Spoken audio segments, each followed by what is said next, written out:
You know, some stories just don't have a happy ending. Today, we're going to talk about some of the most permanent losses in the natural world. The stories of animals that are gone forever, many of them wiped out by us. When you think of extinction, what's the first animal that pops into your head? For a lot of us, it's this one, the dodo. Its name is famous, its picture is iconic, but its story is a really harsh lesson. It's kind of become the poster child for something we really need to understand. But here's the thing, the dodo wasn't just some freak accident. Its story is actually part of a much bigger, much more tragic pattern. So the big question we're going to dig into is this. What connects the fate of the dodo to all the others we've lost? What's the common thread here? Okay, so let's start with our symbol, the dodo. This was a flightless bird that lived on the island of Mauritius out in the Indian Ocean. And for centuries, it had made no natural predators at all. And then, we showed up. So what went wrong? Well, it was basically a perfect storm, a 1-2 punch. First, sailors started hunting the dodos for food. And because these birds had never seen a predator before, they were, tragically, super easy to catch. But that wasn't even the whole story. The sailors also brought other animals with them, things like rats and pigs, which got loose, overran the island, and started eating the dodo's eggs right out of their nests. The species just couldn't handle that double assault. The dodo's story is a tragedy, for sure. But our next case study shows how this whole pattern can happen on a scale that is just mind-blowing. We're going from one little island to an entire continent to talk about the passenger pigeon. I mean, it's almost impossible to really wrap your head around this now, but the passenger pigeon was once the most common bird in North America, maybe even the entire world. We are talking about flocks so massive that they would literally block out the sun for hours, sometimes even for days as they flew by. Billions of them. And what's so crucial to get here is the insane scale of the destruction. This wasn't just hunting for food. No, this was a commercial operation on an industrial level. The pigeons were trapped, shot, and netted by the thousands to be sold as cheap meat in cities. And at the exact same time, the forests they needed to survive and nest were just being completely wiped out. And this, right here, shows you just how fast a catastrophe can happen. In the middle of the 1800s, there were still billions of these birds. By 1914, the very last one, a bird named Martha, died in the Cincinnati Zoo. From billions to absolute zero, all within a single human lifetime. It's a terrifying lesson in just how quickly everything can change. Okay, our third story. This one brings us right into the 20th century, and it's a loss that we actually have on film. We're talking about the thylacine, but you probably know it as the Tasmanian tiger. Now, first things first, this wasn't a tiger. It wasn't any kind of cat. The thylacine was actually the world's largest carnivorous marsupial in modern times. So yeah, it had a pouch, like a kangaroo. It was a completely unique predator, right at the top of its food chain in Tasmania. So why did it disappear? Well, the really key point here is that the thylacine was basically doomed by a perception, a belief. European settlers thought it was a major threat to their sheep, even though that was mostly exaggerated. A bounty was put on its head, and it was hunted down, trapped, and poisoned without mercy. And this is just heartbreaking to see. On the left, you've got this drawing of the animal in the wild. It looks powerful, majestic. And on the right, well, that's a photograph of the last known thylacine, a male named Benjamin, pacing back and forth in a concrete cage at a zoo. You can literally see the journey from a thriving species to a lonely cage survivor. Benjamin died in 1936, and when he did, the entire species blinked out of existence. And think about that date. This isn't ancient history. It was recent enough that our grandparents could have read about it in the morning paper. So we have the dodo, the passenger pigeon, and the Tasmanian tiger. Okay, 3 different animals, 3 different continents, 3 different eras. But their stories, they aren't separate, not at all. They are all deeply connected. And this is really the main takeaway. These extinctions were not natural events. They weren't random acts of bad luck. They are the direct result of what humans did. Each story is another data point. And when you connect those dots, a really clear and disturbing pattern emerges. And here is that pattern, laid out plain and simple. The common threads are overhunting, destroying habitats, introducing invasive species, pollution, and now, more and more, human-driven climate change. This is the playbook for how to make a species disappear. So, after looking back at these ghosts of our past, what's the real lesson here? Why does it matter so much today to look at what we've already lost? I mean, just let this sink in for a second. Extinction isn't a temporary problem. It's not something we can go back and fix later. It's absolute. It is forever. We can't bring the dodo back. We can't bring the thylacine back. Their stories are over. And that leads us to the final, unavoidable question, doesn't it? The same things that wiped these animals out are still happening today, and in a lot of cases, they're happening even faster. Their stories are a warning, so the question isn't just about who we've lost, it's about who we're willing to lose next.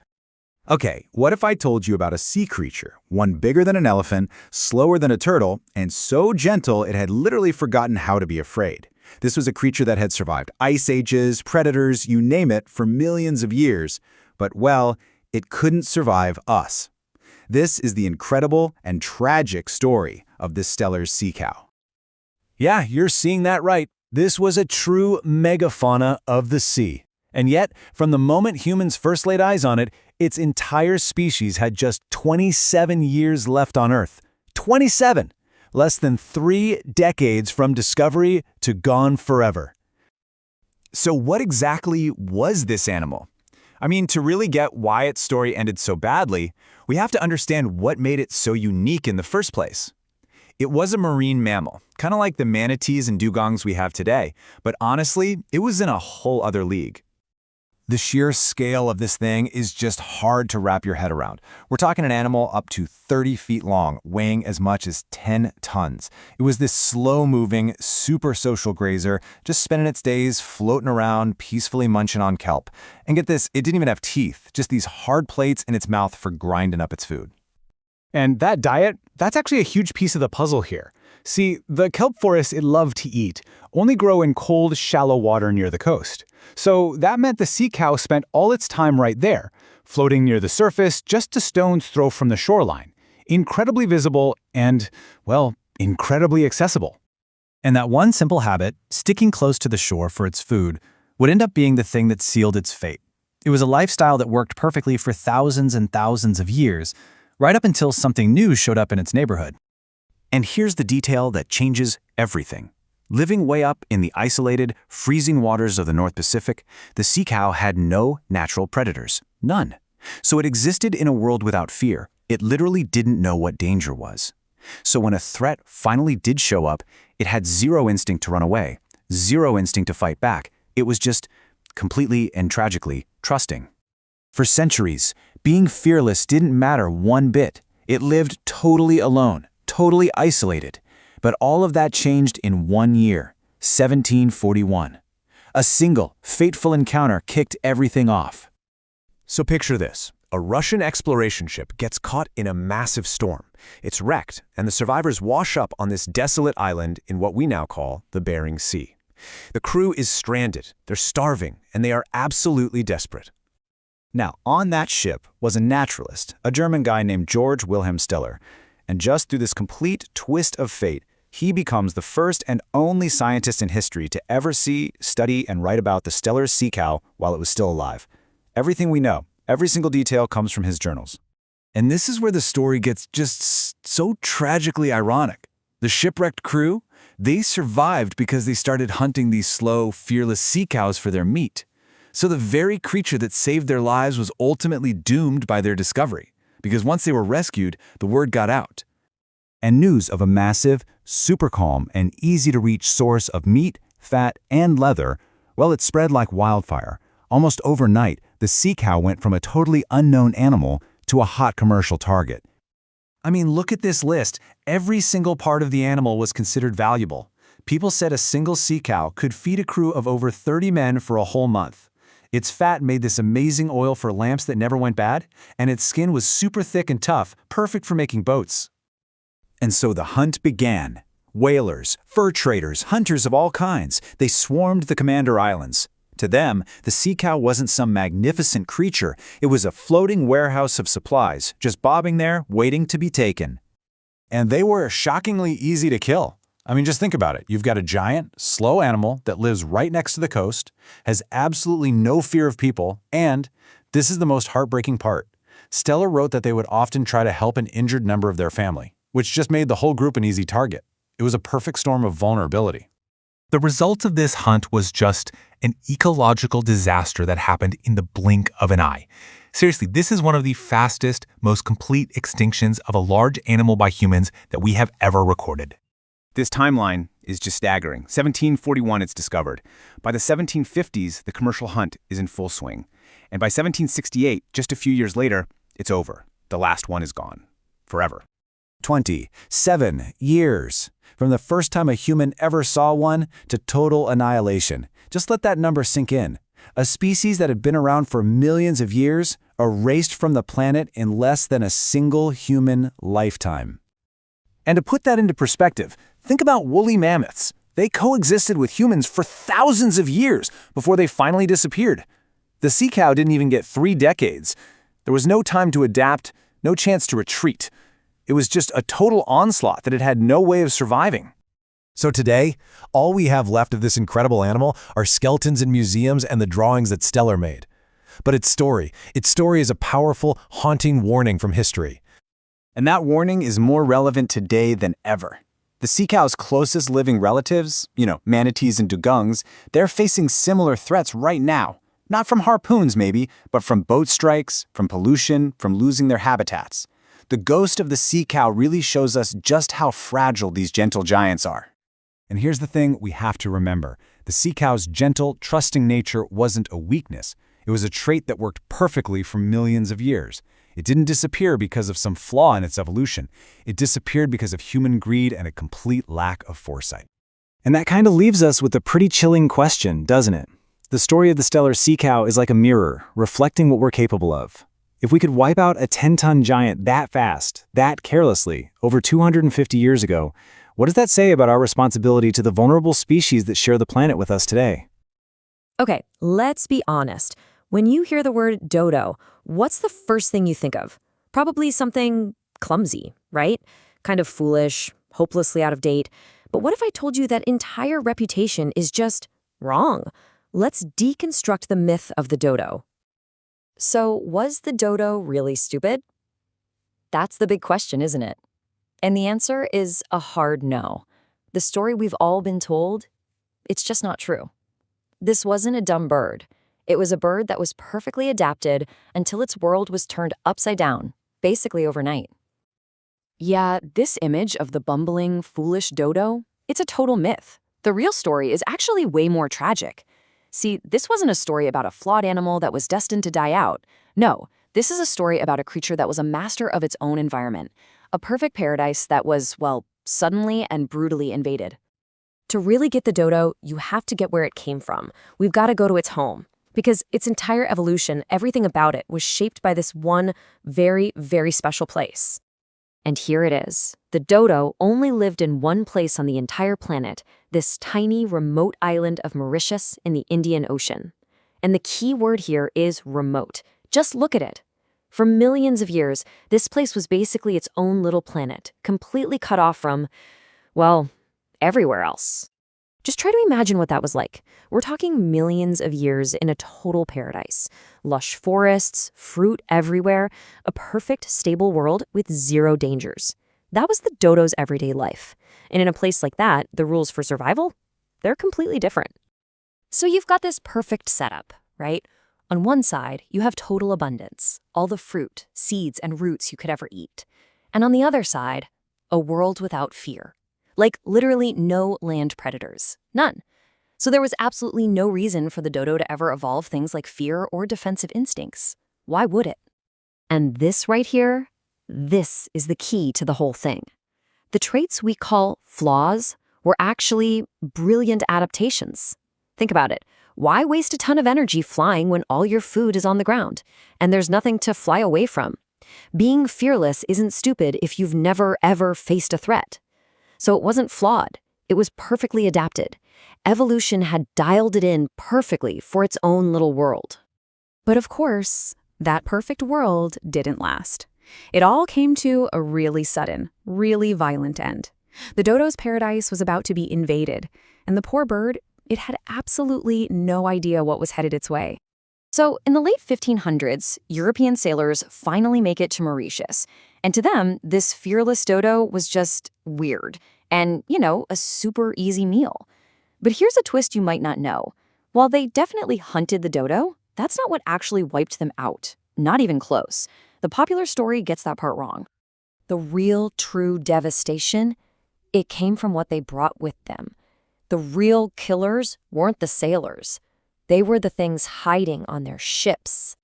Invasive species number 1, rats. They just swarmed off the ships, and for them, this island was an all-you-can-eat buffet. See, the dodo nested on the ground, totally safe for millions of years. But now, all of a sudden, its eggs were just sitting there, a completely defenseless meal for this brand new, hungry predator. And it gets worse. As if the rats weren't bad enough, people also brought pigs and monkeys ashore. So now you've got animals that are not only destroying the nests, but they're also eating the dodo's food. The competition was just relentless. And then came the final blow. The absolute nail in the coffin. Deforestation. Humans started clearing the forest to build settlements. And for the dodo, this was catastrophic. Its home, its food, its nesting sites, everything was just gone. Its entire world was literally disappearing. So just picture this perfect storm. You've got hunting by sailors, you've got rats eating the eggs, pigs and monkeys eating the food, and the entire forest is being chopped down. It all happened at once. And the result? An extinction so fast it's still shocking to think about. I mean, just look at this timeline. It's insane. 1598, first recorded sighting. By around 1662, they're gone. Forever. That's not a slow, gradual decline. That is a straight-up, catastrophic collapse. It's blinked and you'll miss it territory. Less than 70 years. Just let that sink in for a second. A species that was around for millions of years, completely erased from the planet in less than a single human lifetime. It's just staggering. And because it happened relatively recently, and we have records of it, the dodo became this landmark case. It was really the first well-documented time that we as humans had to face the fact that our actions could literally wipe a species off the map. A really brutal wake-up call. Which brings us to the dodo's true legacy, because it's not about being a symbol for something stupid. It's a symbol of something much more important, a warning that honestly is more relevant today than it's ever been. So back to our original question, was it unintelligent? Absolutely not, and we have the science to prove it. Studies of dodo skulls show that its brain-to-body size ratio was totally normal for a bird its size, a lot like a modern pigeon. The dodo didn't fail at evolution. Humans just came in and changed the rules of the game so fast that it was impossible to keep up. And to make this all feel a bit more real, take a look at this. On the left, you've got our reconstruction of the dodo, and on the right, that's its closest living relative, the Nicobar pigeon. It's beautiful, isn't it? When you see them side by side, it really hits home what we've lost. So what are the big lessons here? Well, the dodo's story taught us some really hard truths.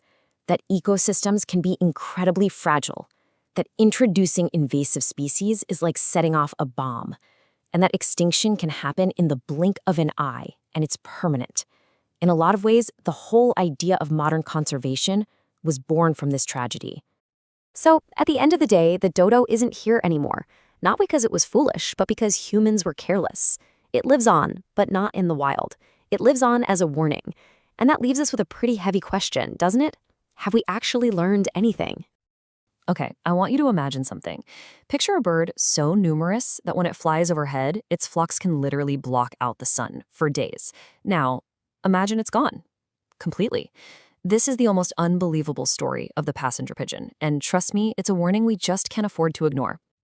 To really get what was lost, you first have to understand what was there. You know, when the famous naturalist John James Audubon wrote, "The air was literally filled with pigeons," he wasn't being poetic. He meant it. This wasn't just a flock of birds. It was a biological storm that would turn the sky dark. So just how many are we talking about here? Well, at their absolute peak, scientists estimate the passenger pigeon population was a staggering 5 billion. Yeah, that's billion with a B. For perspective, that's more than half the number of people on the entire planet today in a single species of bird. It's just mind-boggling. And if that number doesn't blow your mind, try this on for size. This one species, just this one bird, made up somewhere between a quarter and almost half of the entire bird population of North America. They weren't just another part of the ecosystem. They were a dominant, continent-shaping force of nature. So let's meet the star of our tragic story. This is Ectopistes migratorius, the passenger pigeon. And look at it, a really sleek, powerful bird. It had this long tail, a reddish breast, and it was basically built for speed and long-distance flight. That name, passenger, actually came from their constant massive migrations all across the continent. And when I say a force of nature, I mean it. These things could fly at speeds up to 62 miles an hour. When their massive flocks landed in a forest, they literally reshaped the landscape. The sheer weight of their nesting colonies could snap the branches right off giant trees. And their droppings, so thick they could either super fertilize the soil or kill the forest outright. They were a living, breathing ecological engine. Can you even wrap your head around that? We have historical accounts describing flocks so unbelievably vast that it would take 3 to 5 days for a single group to pass overhead. The sun would be completely blotted out, turning midday into twilight. It must have been one of the greatest natural spectacles on planet Earth. But all of that incredible abundance, well, it was also seen as an infinite resource. And that single perception led to a really dark industrial turn in how we related to this bird, creating what can only be called an extinction machine. You see, for centuries, Native American tribes had hunted the pigeon, but they did it sustainably. Their hunts were seasonal, respectful, and they never took more than nature could replace. But then came a totally new kind of hunt. It was industrial, it was year-round, and it was driven by one thing and one thing only: profit. And there were absolutely no limits. And just like that, the passenger pigeon went from being this incredible natural wonder to, well, a cheap commodity. Its meat became a primary source of protein for a rapidly growing America. It was feeding cities, factory workers, even slaves. The bird wasn't a spectacle anymore. It was a resource to be harvested on an industrial scale. And this harvest became chillingly efficient, a true extinction machine. First, the brand new telegraph was used to instantly locate the massive nesting sites. Then, professional hunters would descend on the site, killing thousands upon thousands a day. And finally, the expanding railroad network would ship the birds packed in barrels to markets all across the country. What made all of this possible was a complete and total lack of oversight. There were no wildlife protection laws, no hunting seasons, no limits on how many birds you could kill. It was an absolute free-for-all, and the pigeon population was paying the ultimate price. But that extinction machine had a second engine: habitat loss. At the very same time hunters were targeting the birds, settlers were clearing the vast eastern forests the pigeons needed for food and nesting. Their homes were literally disappearing from under them while their population was being decimated. It was an attack from two sides at once. And this might be the most tragic part of the whole story. The passenger pigeon's greatest strength, its massive numbers, became its fatal flaw. You see, they were biologically wired to exist in these enormous flocks. It's how they found food, overwhelmed predators, and it's even what triggered their breeding cycles. So once their population fell below a certain point, a critical threshold, the birds just couldn't function anymore. Their social structure collapsed, breeding stopped, and their extinction became a biological certainty. And that collapse was terrifyingly fast. This final chapter is the story of how a species went from billions all the way down to just one. The sheer speed of this collapse is what's so shocking. In the early 1800s, there were up to 5 billion of them. By 1870, just one human lifetime later, seeing them was already rare. By 1890, they were basically gone from the wild. In less than a century, a population of billions was reduced to nothing but a whisper. The real nail in the coffin for the wild population came in 1878, in Michigan. The last great nesting colony was found, and the hunters descended. For months, they slaughtered over 50,000 birds every single day. After that, the species just never recovered in the wild. So the entire weight of a species extinction fell on the shoulders of this one single bird. Her name was Martha, and she lived at the Cincinnati Zoo. As the very last of her kind, she became this sad celebrity, known all over the world as the loneliest bird in the world. And then, on September 1st, 1914, Martha died. At that exact moment, a species that had numbered in the billions just a few decades earlier was officially, and forever, extinct. So why are we telling this awful story over a century later? Because the extinction of the passenger pigeon isn't just a piece of history. It's a profound lesson that, honestly, matters more today than it ever has before. So, to recap, it really was a perfect storm. You had uncontrolled commercial hunting made way too efficient by new tech like the railroad and telegraph. Then you had widespread habitat loss, destroying their homes. And finally, the birds' own biology, that dependence on massive flocks, made any kind of recovery totally impossible. And here's the lesson I really want you to take away.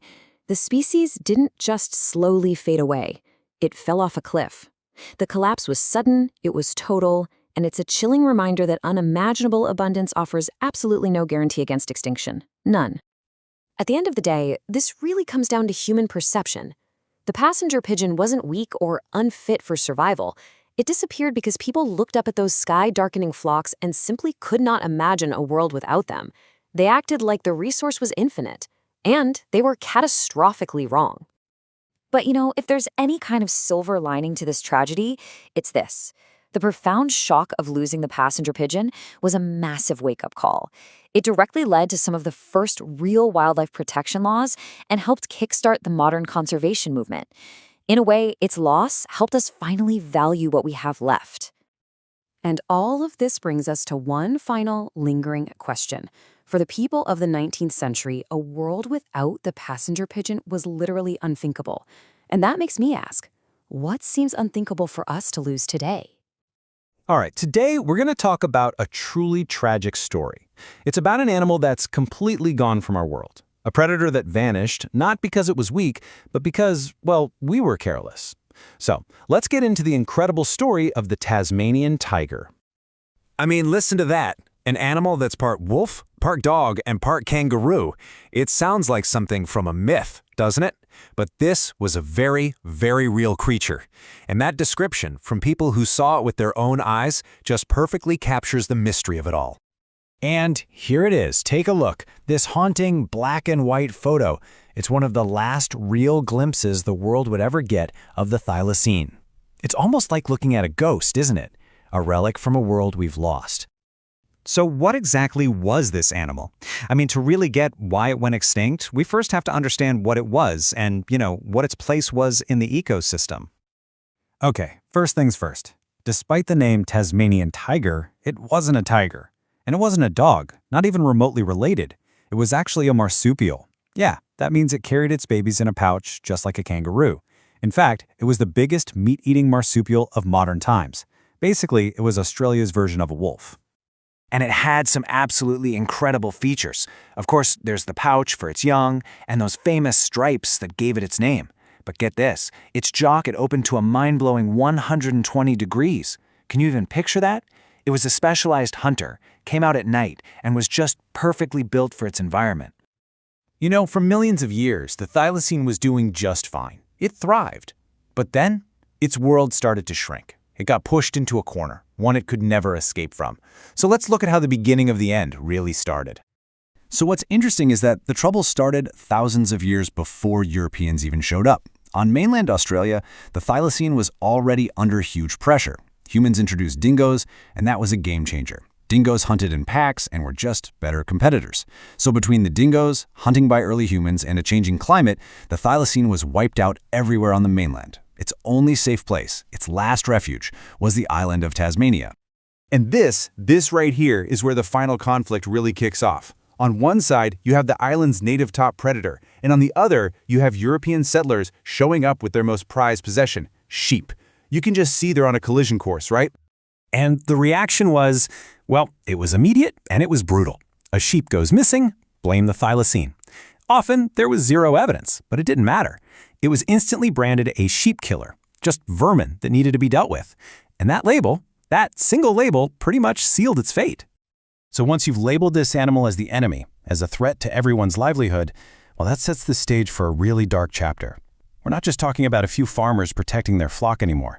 No, this became a systematic, government-sponsored campaign to wipe them out. 1 pound. That's it. That was the price the Tasmanian government put on the head of a full-grown thylacine back in 1888. Just think about that. This wasn't just pocket change. It was an official, government-backed license to kill. It basically turned this unique native animal into a walking bullseye. And you can see just how devastatingly effective that bounty was. Look at this chart. The number of kills goes way up, and then it just craters. But that big drop isn't good news. It's not because people stopped hunting. It's because they were literally running out of thylacines to kill. The official count was over 2,000 killed for the bounty. But let's be real, the actual number was probably way, way higher. And this picture, I mean, look at that captured mother with her pups. It just shows you the grim reality of it all. This was an all-out war on a species, and the species was losing. Badly. But here's a really crucial point. The bounty system was the big, obvious killer, but it wasn't the only thing going on. You had these silent killers working in the background. Their habitat was being destroyed for farms. New diseases, probably from domestic dogs, were running rampant through the weakened population. It was like a perfect storm. The hunting pushed them to the brink, and all these other pressures made sure there was absolutely no way for them to recover. So by the early 1900s, the thylacine was basically a ghost. Sightings were incredibly rare. The final heartbreaking act of this whole story didn't even happen out in the wild. It happened in a small, lonely zoo cage. And if the story wasn't sad enough, get a load of this tragic irony. In July of 1936, the government finally grants the species official legal protection. Great, right? Well, it was a completely empty gesture. Because just 59 days later, 59, the very last known thylacine on Earth died. It's the ultimate too little, too late. And this is him. His name was Benjamin. He was the very last one. The end of a line that stretched back millions of years. And his end wasn't some noble, dramatic thing. He died alone in a zoo from exposure. He was accidentally locked out of his own shelter on a freezing cold night.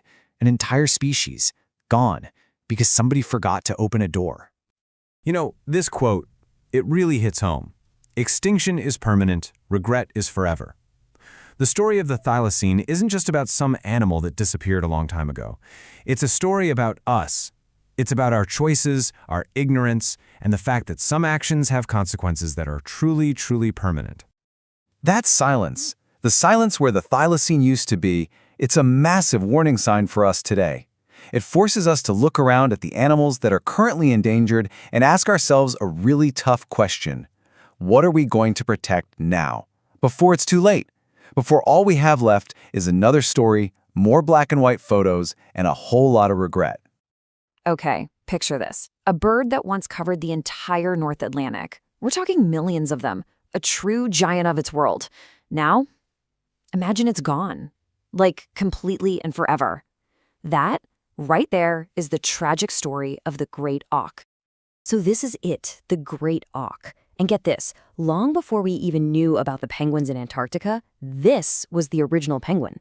Seriously, a powerful, flightless seabird that just vanished from the face of the earth, leaving behind some scattered bones and a really profound warning about what we can lose if we're not careful. And here's what's so mind-blowing about its story. We are not talking about some super rare, hard-to-find species. No way. The great auk population was once in the millions. People described their colonies as entire islands literally made of birds. Can you even imagine that? So to really get a grip on what was lost, we've got to go back in time, way back.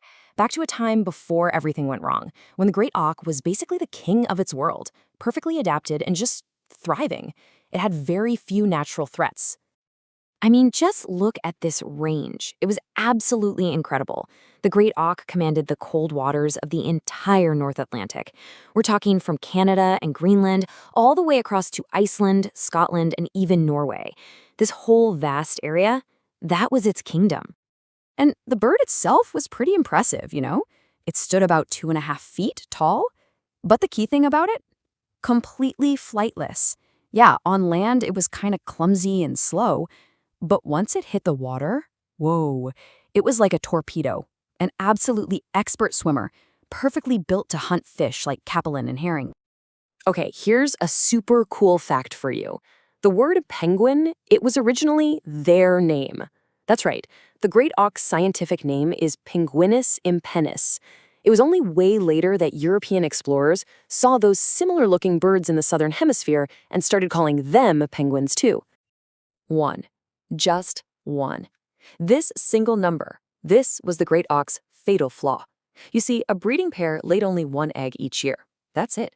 Think about it. A lot of birds can lay more eggs if their first nest fails, but the auk, it had only 1 shot. This super slow reproduction rate made the whole species incredibly vulnerable. I mean, recovering from any kind of major pressure was going to be almost impossible. And believe me, that pressure was coming. When European ships started sailing into the North Atlantic, well, that was the beginning of the end. What had been a pretty sustainable relationship with local hunters, it quickly devolved into an unstoppable industrial-scale hunt. And the escalation, it was terrifyingly fast. I mean, for centuries, local hunting was fine. It was manageable. But then, starting in the 1500s, the hunt really picked up. By the 1700s, it was a full-on slaughter. Why?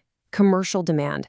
They wanted its feathers for the booming bedding industry and its oil for lamps. In just a few decades, this bird went from being everywhere to critically rare. So you might be asking, why was it so easy to hunt them? Well, here's the tragic irony.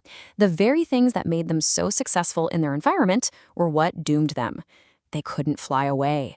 They literally showed no fear of humans. And they all nested together in these huge, dense colonies on islands that were easy to get to. They were, tragically, completely defenseless. The real horror was just how efficient it was. Sailors didn't need to be expert hunters or anything. They could literally just walk onto an island and herd these flightless birds by the thousands, like sheep. It really wasn't a hunt. It was an extermination. To them, the bird was just a resource, nothing more. Its meat fed the sailors, its oil lit their lamps, its feathers stuffed their pillows and mattresses. And then there's this final, brutal detail. Sailors reportedly used the oily bodies of the auks themselves as fuel to boil down other auks for their oil. Just unbelievable. So, by the early 1800s, the great auk was almost gone. You'd think the hunting would stop, right? Nope. In fact, it entered a new, and honestly much more twisted phase. So let me ask you, what happens when a species becomes incredibly rare? You'd hope that maybe we try to protect it, right? Well, for the great auk, rarity just made it more valuable.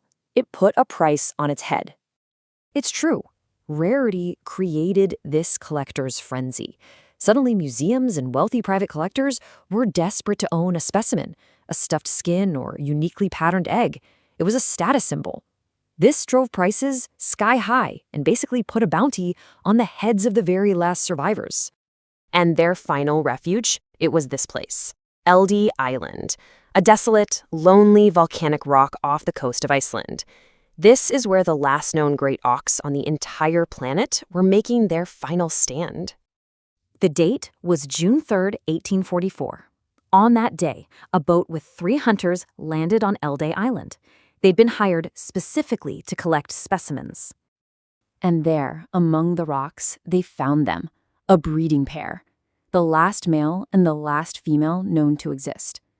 And they were incubating their single final egg. The hunters caught them. They strangled both birds, and in the chaos, one of the men crushed the last egg under his boot. And just like that, the great auk was gone. Forever. So, what do we take away from this? What's the legacy of this story? Well, the extinction of the great auk was more than just a tragedy. It actually became a powerful symbol for the entire modern conservation movement. It really was a perfect storm, almost like a recipe for extinction. You had the relentless overhunting, right? Then you combine that with the bird's own biology, the flightlessness, that super slow reproduction. Add to that a complete lack of any legal protection, and then sprinkle in human greed and ignorance, and its fate was sealed.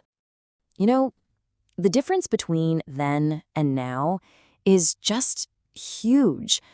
Back then, the whole idea of conservation didn't really exist. But today, we have marine reserves, we have wildlife laws, we have public awareness campaigns. With the tools we have now, the great auk might have actually stood a chance. We've saved other species from a similar fate. Think about this. Of the millions upon millions of eggs the great auk ever laid, fewer than 80 survive today, just sitting in museum collections. Each one is absolutely priceless, a silent reminder of an entire world that we lost. Look, the great auk wasn't some failure of evolution. It didn't just fade away because it was weak or couldn't adapt. It was erased. Its story is this permanent, powerful reminder that being abundant is no guarantee of survival, and that extinction, it isn't just something that happens. It is a choice. All right, let's journey back in time, way back, to meet a true giant, an absolute icon of a lost world.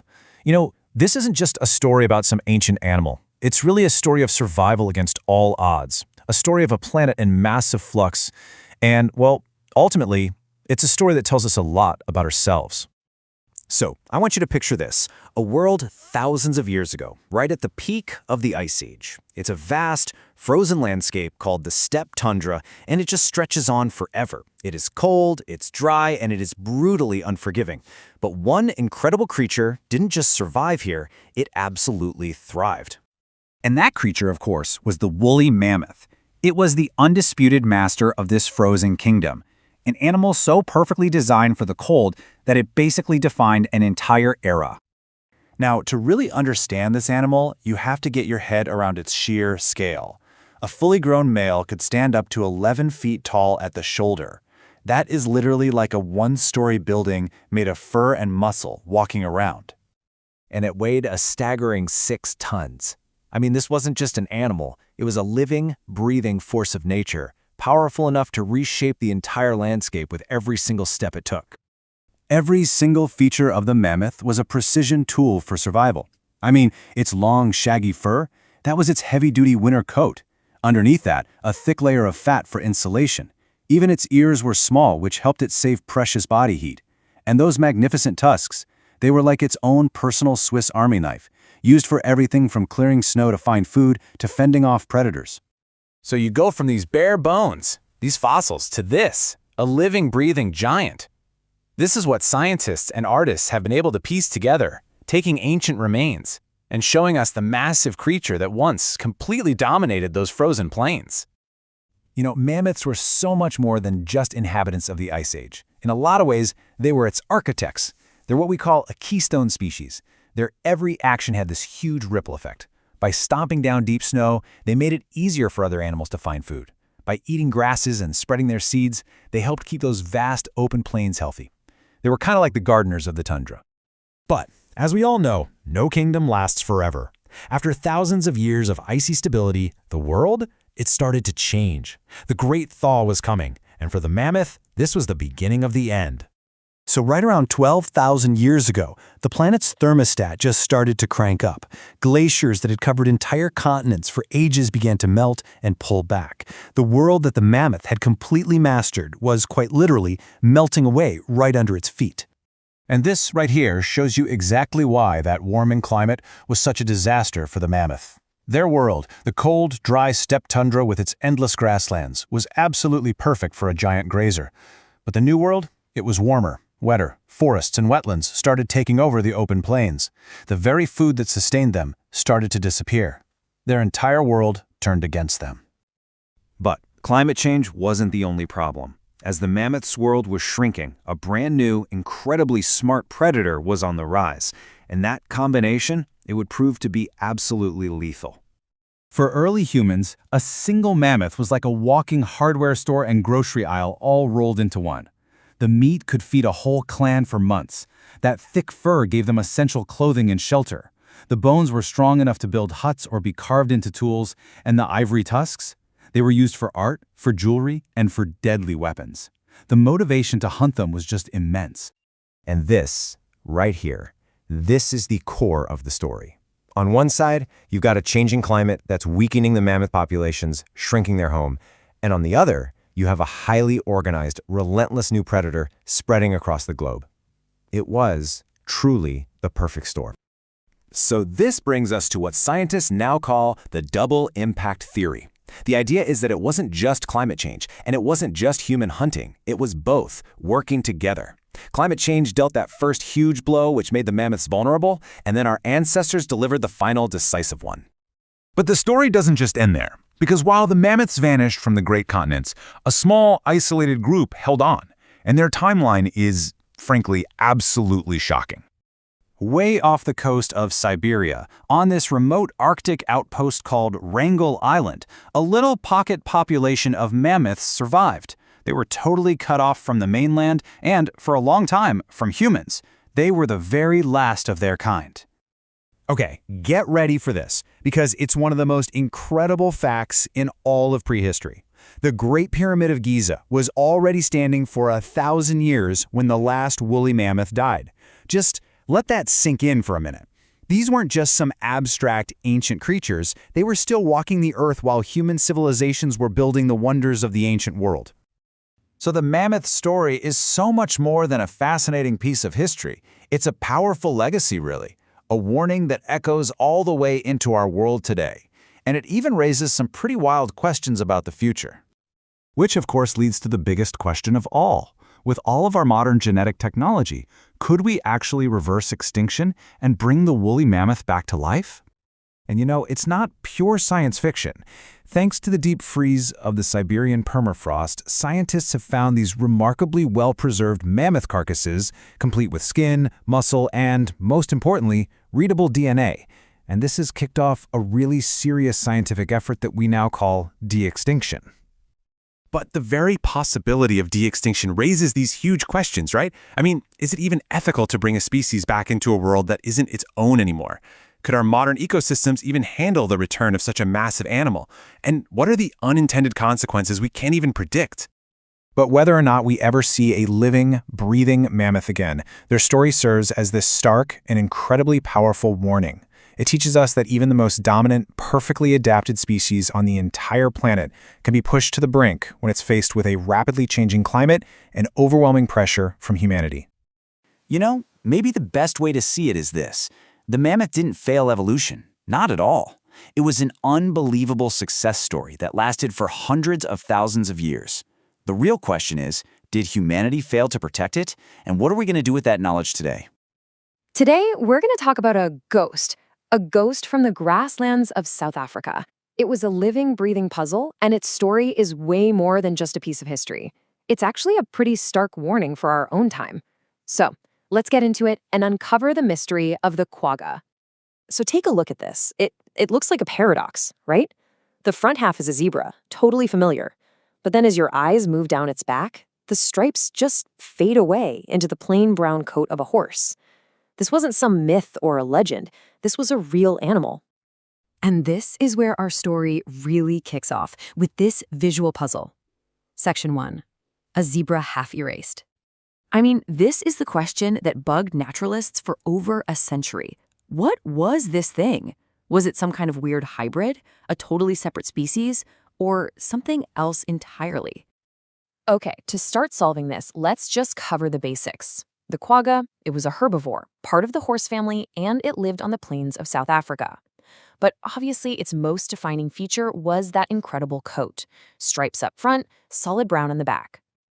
So, how did science finally start to piece this all together? Well, that brings us to Section 2, Unmasking the Quagga, where we finally get to the truth.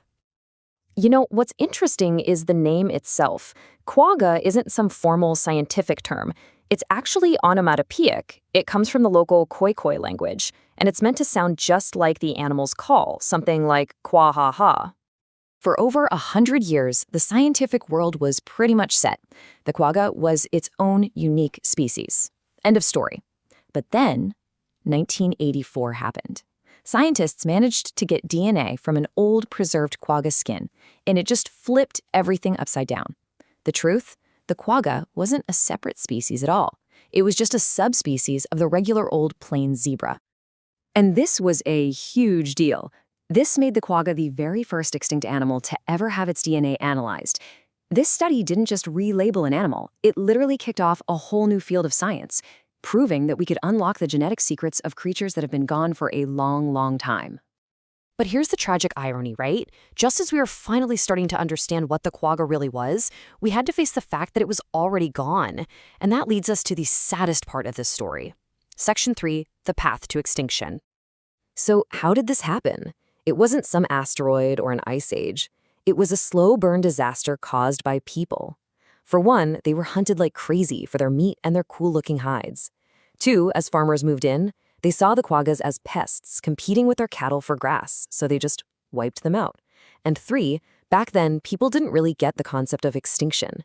They just thought nature was this endless resource you could never use up. This timeline just puts it all into sharp, brutal focus. The trouble started way back in the 1600s, but the end? Man, the end came fast.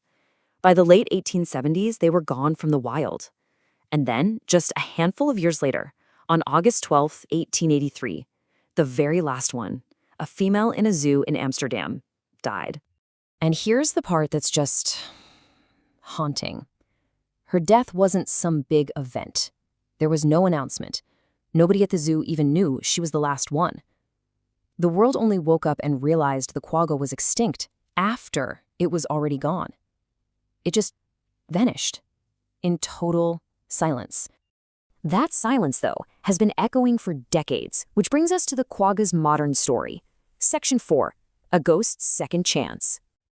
And right here, you can see the gap between what we had and what we have left. On one side, what a living, breathing animal look like, and on the other, it's bones in a museum. That right there is the reality of extinction. So out of the thousands upon thousands that once roamed free, this is what we have left. Just 23. 23 mounted skins scattered in museums all over the world. That's it. That's the entire physical library of a once thriving animal. But remember that DNA discovery? It lit a fire under some people. It sparked this really ambitious idea. So in 1987, a group of scientists started something called the Quagga Project to see if maybe, just maybe, they could bring that ghost back. Now, let's be really clear about what this means. This isn't Jurassic Park. We're not talking about cloning. Because the quagga was just a subspecies of plain zebra, what they're doing is selective breeding. They find zebras that have quagga-like features, fewer stripes on their back half, and they breed them together, hoping that over many generations, they'll get an animal that looks just like the original quagga. But whether you think this project is an amazing scientific comeback or just creating a lookalike, the quagga story has this undeniable, powerful lesson for us, and that's our final section, the quagga's warning. So what does the quagga teach us? Well, first, that extinction isn't always some big, loud explosion. It can be a quiet fade to black. It also shows us that just because an animal is common doesn't mean it's safe. And maybe most important of all, its loss was completely avoidable. It was a direct result of human carelessness. And please, don't think this is just a history lesson. The exact same pressures, losing habitat, getting hunted, conflict with humans, the things that killed off the quagga, they're now threatening some of the most famous animals on Earth. The quagga's story could very well be their future. In the end, the quagga's legacy is a really simple and stark truth. We tend to think of extinction as these massive events like asteroids or ice ages, but the quagga is proof that extinction doesn't need a global catastrophe. All it needs is for us to stop paying attention. All right, let's take a trip back in time, way back. We're heading to the Ice Age to meet one of the most just spectacular mammals that ever walked the earth. I mean, just look at this thing. This is the Irish elk. And to give you some scale, we're talking about a creature that was taller than a horse, with antlers wider than a car. This wasn't just some big deer. For thousands of years, this was a true giant of the Ice Age, dominating the landscape of ancient Europe. And yet, they're gone. Just completely vanished. So that's the big mystery, right? What on earth could bring down an Ice Age titan of this scale? Okay, so first things first, let's get our facts straight and figure out exactly what we're dealing with here.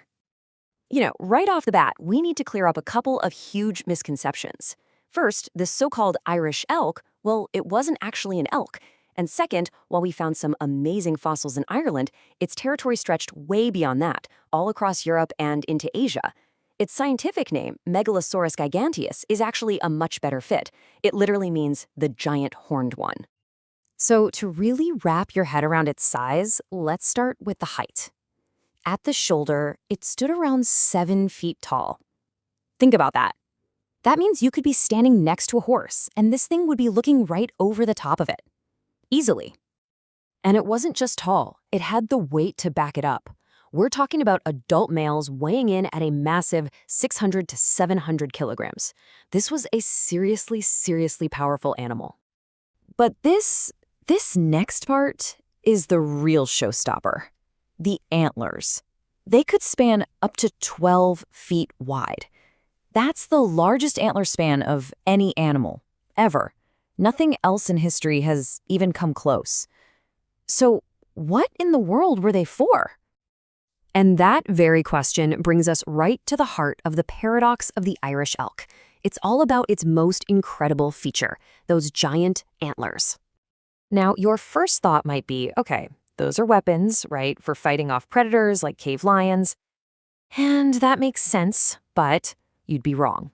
See, these antlers were all about sexual selection. It's kind of like a peacock's tail. It was all for show, a way for a male to prove to the females, hey, look at me, I've got such good genes that I can afford the absolutely ridiculous energy cost of growing these things. And believe me, when I say ridiculous energy cost, that is an understatement. Growing these masterpieces of evolution, it came at a staggering biological price. Okay, let's really break this down. First off, the antlers themselves weighed over 40 kilograms. To grow them, the elk needed a diet that was just packed with calcium and other minerals. But here's the part that just blows my mind. They shed them, and then had to regrow the entire set from scratch every single year. You can actually see the enormous physical strain right on the skeleton. The whole structure, especially its skull and neck, had to be seriously reinforced just to haul that weight around. This was a massive evolutionary gamble, you know? It was pushing specialization to its absolute limit. And for hundreds of thousands of years, that gamble worked. It totally paid off. The Irish elk was thriving. But then, its world started to change. And not just change a little bit. It changed rapidly, and for the elk, catastrophically. I mean, think about this. For almost 400,000 years, the Irish elk was perfectly adapted to its home in the open grasslands of the Ice Age. But then, about 12,000 years ago, the climate just flipped. The ice started to retreat, and this rapid warming period kicked in. And just like that, by 7,700 years ago, the last of them were gone. The world that the elk was perfectly built for, it had literally vanished. And this change triggered a whole cascade of deadly problems. Those wide-open, nutrient-rich grasslands, gone. In their place, dense forests started spreading everywhere. For the Irish elk, this new world was a complete nightmare. Its special food source disappeared, and those incredible antlers, they went from being its greatest asset to a huge liability. I mean, can you imagine trying to navigate through a thick forest with a 12-foot rack on your head? So you might be wondering, where do we fit into this? Where are the humans? Well, our own ancestors, armed with spears and some pretty clever strategies, were spreading across Europe at this exact same time. And the evidence is pretty clear on this. While humans definitely hunted the Irish elk, it wasn't the main reason they went extinct. Think of it more like a final push. Hunting was the last decisive blow to a species that was already on the ropes, reeling from a total environmental collapse. Okay, so let's put all the pieces together. Let's deliver the final verdict on why this incredible animal disappeared. The thing to remember is that the extinction of the Irish elk wasn't just one thing. It was a perfect storm. So first, you have climate change, just pulling the rug out from under them, wiping out their home and their food. Second, their greatest evolutionary feature, those giant antlers, suddenly became a fatal flaw in this new forested world. And then finally, you have human hunters delivering the finishing blow to a species that was already on the brink of collapse. You know, this image really captures the tragedy of it all. Here's this creature perfectly sculpted by evolution for one world, and then suddenly finding itself a complete stranger in a new one it just wasn't built for. In this quote, it just says it all. The Irish elk wasn't weak, it wasn't flawed. It was a masterpiece of adaptation, but for a world that simply didn't exist anymore. Its very perfection became its undoing when that world vanished. And that's why the story of the Irish elk leaves us with such a critical question for our own time. As our climate changes right now, you have to ask, what other highly specialized species out there might be walking the exact same path? Too perfect for a world that is, right before our eyes, ceasing to exist? Today, we're diving into a story of a silent disappearance. But it's more than that. It's a really powerful lesson about our own impact on the natural world. This is the tragic tale of the Caribbean's lost guardian. You know, this quote, it really gets to the absolute heart of the tragedy, doesn't it? It wasn't some kind of weakness, it wasn't aggression that doomed this animal. Nope. It was its own innocence, its own trust. All right, so to really understand what was lost here, we need to kind of go back in time. I want you to picture the Caribbean Sea, but long before all the speedboats and the tourist beaches we know today.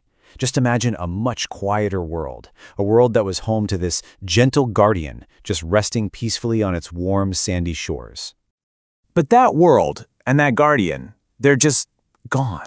The stark reality is this animal has been completely, totally erased. I mean, there are no hidden populations, no secret colonies, not a single living individual. It's just gone. So how on earth did this happen? Okay, before we trace its path straight to extinction, let's actually get to know the animal at the very center of this story. Let's talk about the Caribbean monk seal. So let's start with just the basic biological reality of this animal. We're talking about a pretty substantial creature, you know? It could get up to 8 feet long and live for over 20 years, all across the Caribbean and the Gulf of Mexico. And what's really sad is that this kind of data, these numbers, are some of the only concrete things we have left of them. But you know, the numbers, they don't even come close to telling the whole story. The key to everything was its personality. This wasn't some aggressive predator. It was slow-moving, it was curious, and it was extremely social. I mean, they'd gather in these huge groups on beaches just to bask in the sun, a behavior that, as we'll see, would turn out to be just catastrophically vulnerable. And right here, this is the absolute core of the tragedy. The seal's fatal flaw, it wasn't anything physical. It was behavioral. It had evolved over countless years with absolutely no instinct to fear humans. So a person walking up to it on a beach, that wasn't a threat. It was just a curiosity. So this incredible trust, it leads us right to the moment where everything changed. We can actually pinpoint the very first recorded meeting between this trusting animal and European explorers. The year is 1494. Christopher Columbus is on his second voyage, and his crew stumbles upon these seals.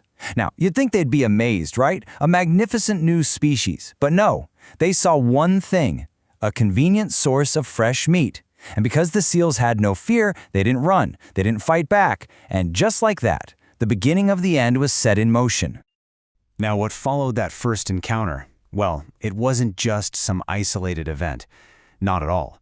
It was the very start of centuries of relentless exploitation, an age of slaughter that would push this entire species right to the edge of total collapse. So why were they hunted so ruthlessly? Well, it really boiled down to two major things. First, meat. A single seal could feed an entire ship's crew, which was a huge deal on those long voyages. And second, oil. The seal blubber was boiled down to make oil for lamps, for lubricating machinery, a vital commodity. So to the hunters, these animals weren't really animals at all. They were just swimming resources, ready for the taking. But it's so important to understand that it wasn't just the hunting. The pressure started mounting from all sides. Suddenly, overfishing was depleting their food supply. Fishermen started killing them just because they saw them as competition. Then, the quiet beaches they needed for breeding, those got turned into ports and resorts. And on top of all that, pollution began poisoning the very water they lived in. It was, quite literally, a perfect storm of human activity. And all of this relentless pressure, well, it led to the final, really somber chapter of the seal's story. That population, which was once so thriving, began this rapid, unstoppable decline, basically just fading to black.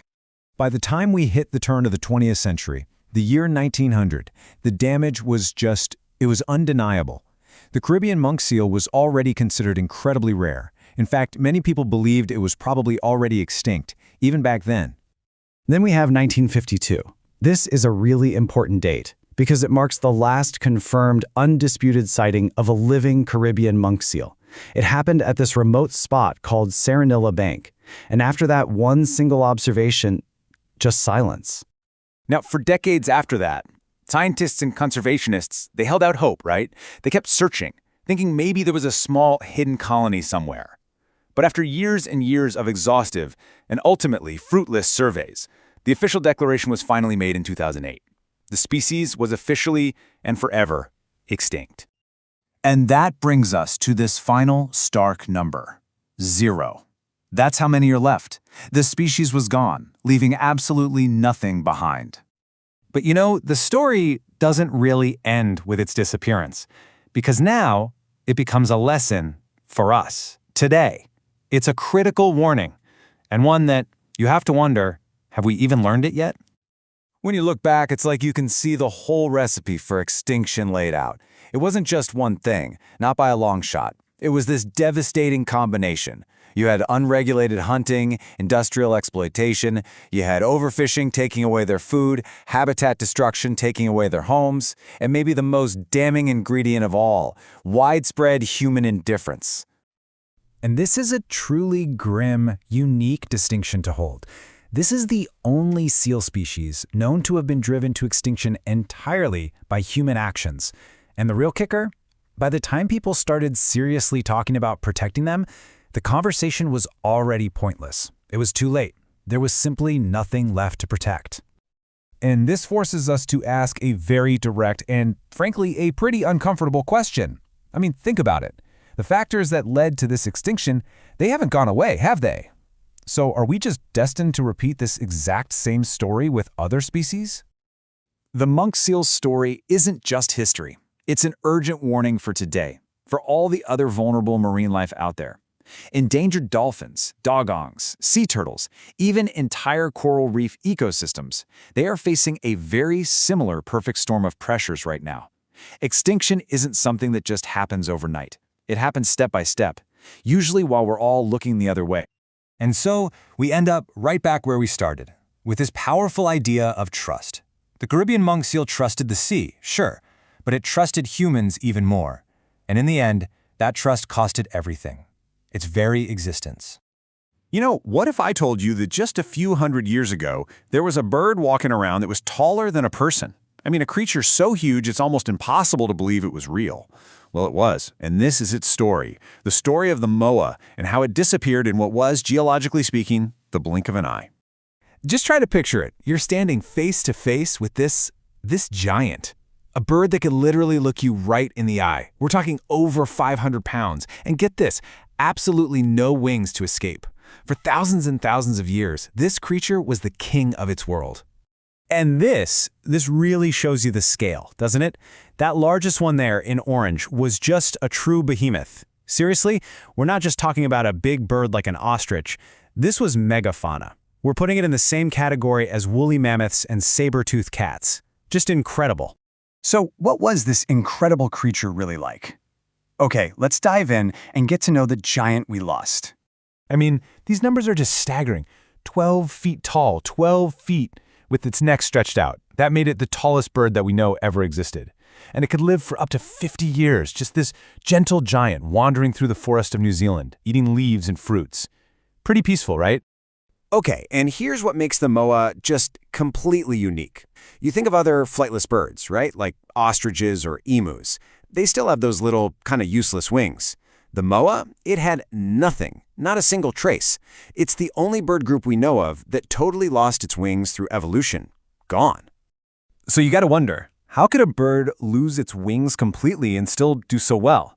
Well, to get that, you have to understand the paradise it lived in. Think about this. A world pretty much ruled by birds. That was New Zealand before people showed up. There were basically no land mammals to hunt them. So the moa, it just nested right there on the ground, totally safe. It evolved for millions of years with absolutely no instinct for fear. They were just calm, trusting animals, completely unprepared for what was coming. Now, for millennia, the moa did have one major enemy, the Haast's eagle.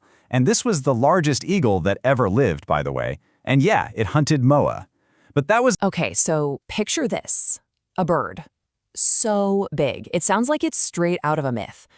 I'm talking about a giant, heavier than a horse, laying eggs bigger than footballs. And get this, it lived alongside humans. And then, just like that, it was gone. This is the incredible and kind of tragic story of the elephant bird. I mean, it's a totally fair question. A bird bigger than a horse? Sounds impossible, right? But the answer is yes, absolutely yes. And to find this bird, we've got to travel to a very special, very isolated island, and go back in time, but maybe not as far back as you'd think. And here it is. Meet Apiornis, better known as the elephant bird. And this wasn't just any big bird. This was the largest bird to ever walk the earth. And yeah, you heard me right, it was absolutely heavier than a horse. So to really get a handle on this giant, you first have to understand where it came from. We're talking about ancient Madagascar, which was basically a lost world, filled with these totally unique and massive creatures. See, the elephant bird wasn't some lone giant. No way. It shared its forest home with giant lemurs, massive tortoises, even huge crocodiles. This was a whole ecosystem of what we call megafauna, giant animals that had been evolving completely on their own, in isolation, for millions of years. Okay, so let's get down to it. Just how big was this gentle giant? Let's really break down the incredible scale we're talking about here. First off, its height. It stood up to 3 meters tall. That's about 10 feet. To put that in perspective, that's way, way taller than the average person. Imagine looking up at that. And its weight, up to 500 kilograms. That's over 1,100 pounds. And even though it was a peaceful plant eater, its sheer size was just unlike anything else in the entire bird kingdom, ever. But you know, the elephant bird wasn't just big for the sake of being big. It was absolutely crucial to its environment. As this massive herbivore, it would move through the forests, eating fruit and spreading the seeds everywhere. It was literally shaping the landscape around it. That's what biologists call a keystone species, basically an animal the entire ecosystem depends on. But the bird's most famous feature, the one thing that really sealed its legendary status, and as it turns out, its fate, was its egg. Just try to wrap your head around this number. A single elephant bird egg had the same volume as 150 chicken eggs. One single egg could feed an entire village. It's wild. I mean, the scale is just staggering when you see it like this. That massive egg was an incredible source of food, a total miracle of nature. But, and this is the important part, it also made the bird an absolutely irresistible target. So for millions of years, the elephant bird is doing great. It's thriving. But then, a new species arrives on the island of Madagascar. And just like that, the giant's entire world gets turned completely upside down. You know, this timeline really tells the whole story, doesn't it? The bird thrives for millions of years, all by itself. Then, around the year 1000, humans show up. And just look how fast things change. By 1700, only a few centuries later, the bird is gone, forever. The speed of that collapse is just staggering. And here's the absolute kicker. This bird had evolved for millions of years without any major predators. So when humans showed up, it just wasn't afraid. It had no instinct to run, no instinct to hide, and that tragically made it incredibly easy prey. So you have to ask, how did it all happen so fast? Well, it wasn't just one thing. It was this devastating combination of different pressures that all together pushed this gentle giant right over the edge. It was really a cascade of causes, kind of like a perfect storm. You can see it here laid out pretty clearly. You've got hunting the adult birds, taking all the eggs, destroying their forest homes, and of course, the birds' complete lack of any natural defenses. So first up, the adult birds themselves were hunted. They were slow, they couldn't fly, they just had no way to escape. For the new settlers, they were basically a walking or maybe waddling source of meat, bones, and feathers. But this was the real killer blow. The single biggest reason they went extinct was the raiding of their nests. See, these birds reproduced very, very slowly. So taking just one of those giant eggs wasn't just taking one meal. It was wiping out the entire next generation. And then, to top it all off, their home just disappeared. Humans started clearing Madagascar's forests to make room for farms. They burned the very environment the birds needed for food, for shelter, for nesting. So with no place left to live and no way to have babies, their fate was sealed. So yeah, the elephant bird is gone, but its story, well, that's not over. What it leaves behind is so much more than just bones in the dirt. It's a really, really powerful lesson. This comparison right here is, well, it's pretty stark. On one hand, you have a species that survived millions of years of climate change, natural disasters, you name it. And on the other hand, You see what happened after just a few hundred years of contact with us. It's a pretty powerful statement about the kind of impact we can have. And this quote, this really just says it all, doesn't it? When humans forget responsibility, even giants can fall. The story isn't just about some big lost bird. It's a profound reminder of the immense power and the immense responsibility that our species holds. Today, all we have left are these skeletons in museums, and they stand there as this silent but incredibly powerful warning from the past, a warning about just how fragile life can be, even for the biggest and strongest among us. It really makes you think, doesn't it? The elephant bird might be a ghost from the past, but its lesson is absolutely for our present and for our future. It kind of forces us to ask ourselves a tough question. What other giants living right now might be at risk if we forget this cautionary tale? I want to tell you about a bird that lived for thousands of years, totally safe in its own little world. Then, in what feels like the blink of an eye, it was just gone, forever. Now, this isn't some myth. It's the real, tragic story of the Stevens Island wren. But its story, well, it holds a really powerful warning for all of us today. Okay, let's dive in and see what happened. So picture this. For millennia, this tiny, flightless bird is just thriving. It's perfectly adapted to its home, a world without fear, without a single natural predator. It just existed, peacefully, a completely unique piece of New Zealand's incredible biodiversity. And then you see this. The same species, once so vibrant and alive, is reduced to a dusty museum specimen. It's such a shocking transition, you know? So how on earth could something like this happen so unbelievably fast? To really get the tragedy, first you have to understand the paradise. The wren's entire universe was this one isolated island, and that isolation shaped every single thing about it. And here it is, Stevens Island. It's this small, rocky little speck of land in the Cook Strait of New Zealand. For thousands of years, because it was so cut off, it was a sanctuary. It was totally free from mainland predators like rats or stoats. It was a world all its own. And this little guy was its most famous resident. You can see the basics here. It was tiny, kind of sparrow-sized, lived on the ground hunting for insects. But look at these last 2 points. It was flightless, and this is the absolute key, it had 0 natural predators. And that quote just hits the nail on the head. You see, evolution is super efficient. If there are no threats to escape from, why waste energy on wings? So it lost the ability to fly. The very thing that made it perfectly adapted to its safe home would tragically become its fatal flaw. For centuries, pretty much nothing changed on that island. Total stability. And then came 1894, a single year that was about to shatter thousands of years of peace.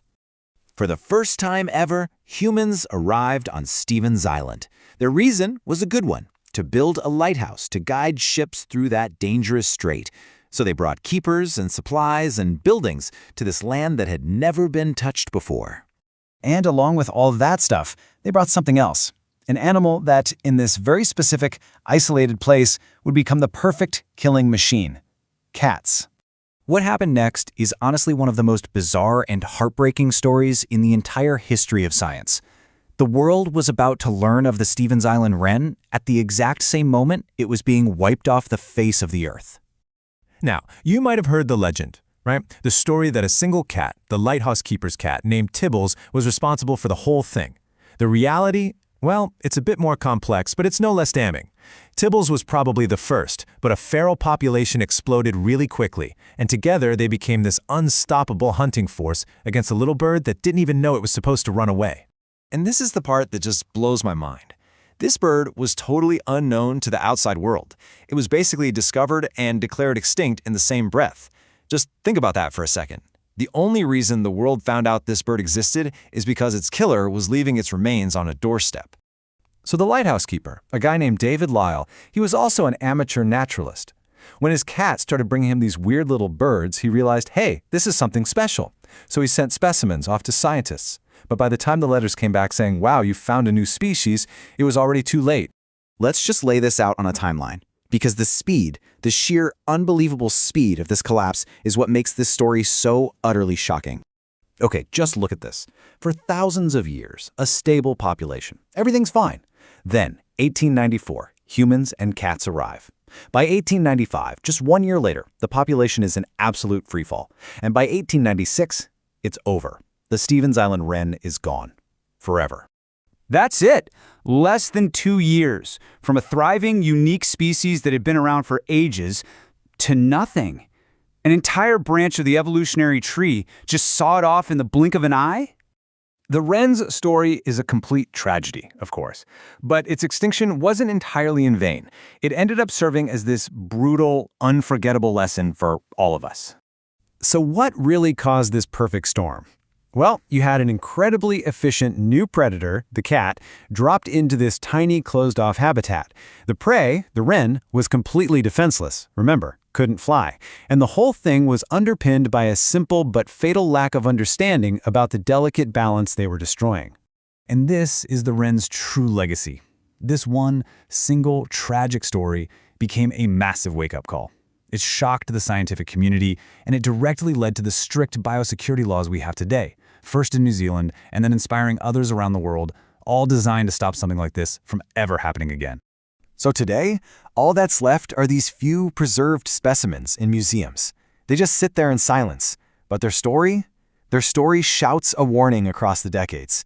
Our actions have consequences, and they're often way bigger and faster than we can possibly imagine. You know, the wren couldn't adapt to the world we brought to its doorstep. And its story forces us to ask, in a world that we are changing faster than ever, how do we prevent more silent warnings? What are the lessons from this tiny little bird that we absolutely must carry forward? Once upon a time, Earth was full of voices. These animals did not disappear naturally. They were pushed into extinction by hunting, deforestation, pollution, and human greed.